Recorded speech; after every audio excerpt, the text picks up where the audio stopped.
केतन अग्रवाल हत्या प्रकरणाचा पोलीस तपास जसजसा पुढे सरकत आहे तसतसे रोज नवे आणि थरारक खुलासे समोर येत आहेत। मुख्य आरोपी सिया गोयल आणि तिचा प्रियकर चेतन चौधरी यांनी केवळ हत्येचाच कट रचला नव्हता, तर हत्येनंतर पोलिसांच्या संशयापासून कसं वाचायचं याचेही अत्यंत चतुर नियोजन केलं होतं। पोलिसांच्या तांत्रिक तपासात या दोघांच्या मास्टर प्लॅनचा पर्दाफाश झाला। संशय टाळण्यासाठी त्यांनी थेट 3 इयर प्लॅन आखला होता। केतनचा काटा काढल्यानंतर लगेच लग्न केल्यास पोलिसांना आणि कुटुंबियांना थेट संशय येईल याची सिया आणि चेतनला पूर्ण जाणीव होती। त्यामुळेच या दोघांनी हत्येनंतर लगेच एकत्र न येता 2 ते 3 वर्ष थांबून मगच लग्न करायचं ठरवलं होतं। इतकेच नव्हे तर पोलिसांच्या हाती कोणताही डिजिटल पुरावा लागू नये म्हणून व्हॉट्सॲपवरील कोणते मेसेज डिलीट करायचे आणि कोणते ठेवायचे याची स्क्रिप्ट त्यांनी आधीच ठरवली होती। त्यानुसार त्यांनी मेसेजची पूर्ण काळजी घेतली होती। हा संपूर्ण गुन्हा अपघाताचा वाटावा असा आरोपींचा प्रयत्न होता आणि अटकेनंतरही ते पोलिसांची दिशाभूल करत होते। मात्र पुणे ग्रामीण पोलिसांनी या प्रकरणाचा सखोल अभ्यास केला। पोलिसांनी आरोपींचे call details record, mobile connections आणि त्यांच्या भेटीच्या ठिकाणांची तांत्रिक माहिती गोळा केली। या भक्कम तांत्रिक पुराव्यांच्या आधारे पोलिसांना या गुंतागुंतीच्या कटाचा उलगडा करण्यात यश आलं। या प्रकरणातील सर्वात थक्क करणाऱ्या आणि अंगावर काटा आणणारी बाब म्हणजे ज्या तरुणाशी लग्न ठरणार होतं त्याचा इतका क्रूरपणे बळी घेऊ नये मुख्य आरोपी सिया गोयल हिला या कृत्याचा कोणताही पश्चाताप झालेला नाही। एवढा मोठा गुन्हा उघडकीस आल्यानंतर आणि अटक झाल्यानंतरही सिया पोलीस कोठडीत एकदाही रडलेली नाही। तिच्या चेहऱ्यावर भीती किंवा पश्चातापाचा लवलेशही नसल्यानं पोलीस अधिकारीही चक्रावून गेले आहेत। आता या प्रकरणी पोलिसांनी लोहगडावर दोघांना नेऊन तपास केला। नक्की काय काय घडलं या तपासात जाणून घेऊया या व्हिडिओच्या माध्यमातून। नमस्कार, मी महेश आणि तुम्ही पाहताय थोडक्यात। पुण्यातील प्रसिद्ध बांधकाम व्यावसायिक विशाल अग्रवाल यांचा मुलगा केतन अग्रवाल याच्या लोहगड किल्ल्यावरील संशयास्पद मृत्यूचा छडा लावण्यात पुणे ग्रामीण पोलिसांना यश आलं आहे। दोन्ही कुटुंबाच्या संमतीनं चालू वर्षाच्या अखेरीस केतन आणि सियाचा विवाह सोहळा निश्चित झाला होता। राजस्थानमधील उदयपूर येथे या शाही विवाह सोहळ्याचं भव्य नियोजन करण्यात आलं होतं आणि त्यासाठीची पूर्वतयारीही पूर्ण झाली होती। मात्र या आनंदाच्या वातावरणात केतन एका कातील लव्ह ट्रँगलचा बळी ठरला। दोन्ही कुटुंबामध्ये लग्नाची गडबड सुरू असताना सियाचे मात्र तिच्याच ओळखीतील 22 वर्षीय चेतन चौधरी याच्यावर प्रेम होतं। सियाचं केतनशी लग्न ठरलं होतं, मात्र तिची या लग्नाला अजिबात इच्छा नव्हती। तिला चेतनसोबतच राहायचं होतं। यातूनच सिया आणि चेतननं मिळून केतनला वाटेतून हटवण्याचा अत्यंत भयानक कट रचला। लग्न मोडण्यापेक्षा केतनची हत्या करणं सोपं वाटलं अशी धक्कादायक कबुली सियानं चौकशीत दिली। नोव्हेंबरमध्ये होणारं लग्न मोडल्यास कुटुंबाच्या भावना दुखावल्या जातील अशी सियाची भावना होती। त्यामुळं लग्न रद्द करण्याऐवजी होणाऱ्या पतीची हत्या करण्याचा निर्णय तिनं घेतला। या थरारक घटनेचा गुंता सोडवण्यासाठी पोलीस आपल्यासोबत एक डमी पुतळा घेऊन लोहगडावर पोहोचले होते। केतन अग्रवाल याला नेमकं कशा प्रकारे दिल्लीत ढकललं गेलं याचा तपास करण्यासाठी या डमी पुतळ्याची मदत घेण्यात आली।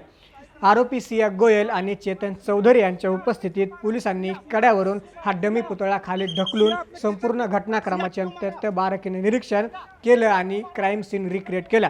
रविवारी सकाळी 8 वाजेच्या सुमारास पोलिसांचं पथक दोन्ही आरोपींना घेऊन लोहगड किल्ल्यावर पोहोचलं होतं। सुमारे 2.5 तास म्हणजे सकाळी 10:30 वाजेपर्यंत घटनास्थळावर ही तपास प्रक्रिया आणि पाहणी सुरू होती।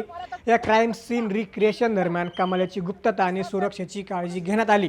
तपास सुरू असेपर्यंत लोहगड किल्ल्याचा मुख्य प्रवेशद्वार पूर्णपणे बंद ठेवण्यात आला होता।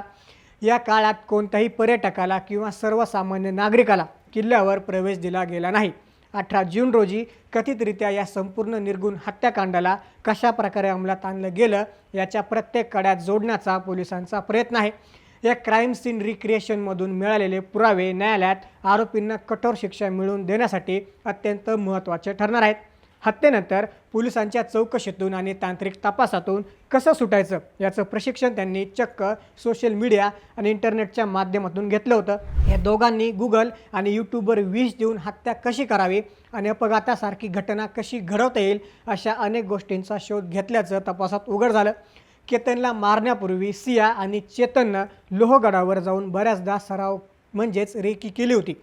लोहगडावरील कोणत्या ठिकाणावरून दरीत ढकलल्यास तो निव्वळ अपघात वाटेल याचा देखील सिया आणि चेतननं विचार केला होता।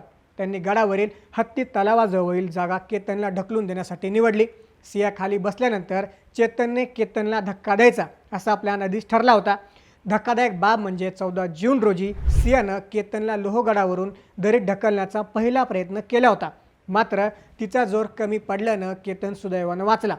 त्यावेळी केतनला संशय येऊ नये म्हणून तिथे अचानक साप दिसल्यानं मी घाबरले आणि माझा तुला धक्का लागला अशी खोटी कहाणी सियानं रचली होती.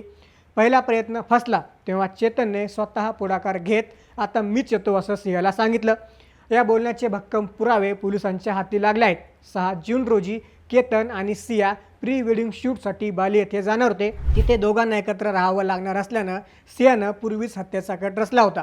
तपासात असंही समोर आलं, सिया आणि चेतन यांची पहिली ओळख गेल्या वर्षी ऑक्टोबर महिन्यात मार्केट यार्डातील एका क्रिकेट सामन्यादरम्यान झाली होती.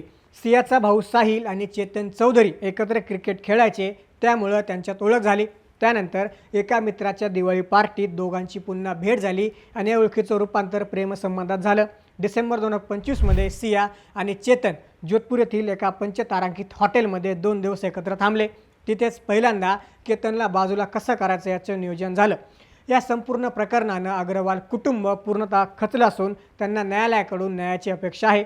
केतनचे आजोबा देवी अग्रवाल यांनी अत्यंत भावुक होत सांगितलं की आजवरच्या त्यांच्या आयुष्यातील हे सगळ्यात मोठं दुःख आहे.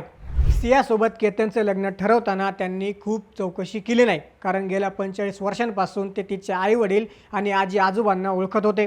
19 जून रोजी सियाचा वाढदिवस असल्यानं त्यांनी तिला भेट देण्यासाठी एक महागडा हिऱ्यांचा हार आणला होता.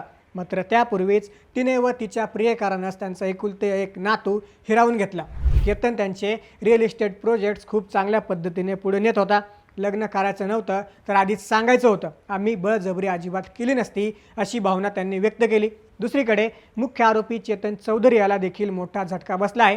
मार्केट यार्ड येथील त्याचे ड्रायफ्रूट्स आणि मसाल्यांचे दुकान ज्या मालकाचे होते त्यांनी 15 जून रोजी भाडे करार संपताच त्याला दुकान रिकामे करायला लावलं आहे. गुन्हेगारी पार्श्वभूमीमुळे चेतनला दुकान पुन्हा भाड्यानं देण्यास मालकांनी स्पष्ट नकार दिला. सिया आणि चेतन यांच्यात गेल्या 6 महिन्यात 2000हून अधिक फोन कॉल झाले असून पोलीस आता डिजिटल आणि फॉरेन्सिक पुराव्यांच्या आधारे न्यायालयात भक्कम बाजू मांडण्यासाठी आणि आरोपींना कठोरात कठोर शिक्षा मिळवून देण्यासाठी पुढील तपास वेगाने करत आहेत. आता याबद्दल अजून काय नवनवीन खुलासे समोर येतात हे पाहणं महत्त्वाचं ठरणार आहे. याबद्दल तुम्हाला काय वाटतं कमेंटमध्ये आम्हाला नक्की सांगा. अशाच घडामोडींसाठी थोडक्यातला नक्की सबस्क्राईब करा.